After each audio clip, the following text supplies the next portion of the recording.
Picture this scene with me. The casting agent enters the room with her top picks for the show's leading man and lady.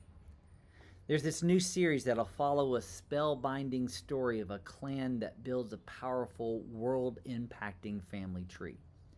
Producers and writers alike have waited breathlessly for this moment, the moment when who they have envisioned as the leading characters will finally be realized in an actor and actress.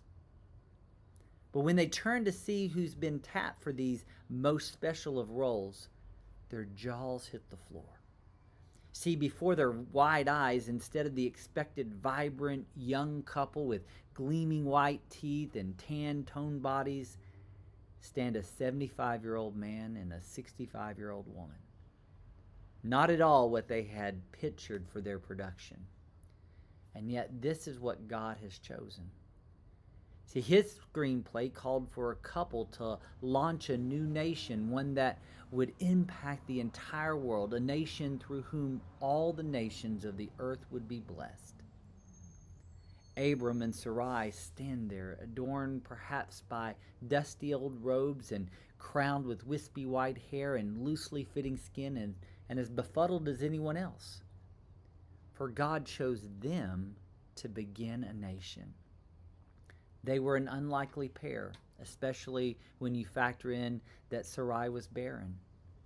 How could God expect us to start a nation with a woman who could not bear children?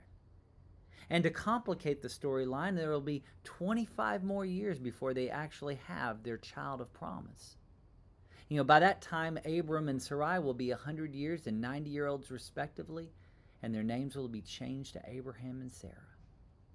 Perhaps Social Security checks will help this special couple decorate the baby's tent, and they'll be able to take naps when the baby does.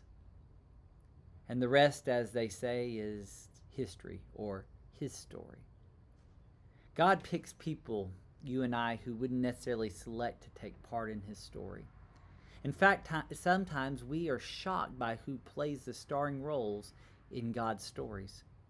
Unlike the way we do business, God taps people not merely because of their abilities, but for their availability. God searches for people who are open to be used by him. And since God uses only those who are willing to be used for his purposes, there's no doubt that it is God who's doing the wonder working. And let there be no doubt, throughout history, God is the one making things happen.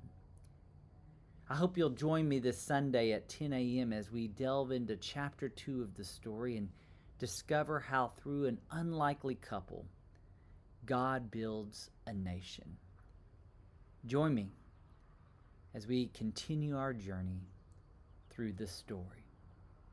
See you then.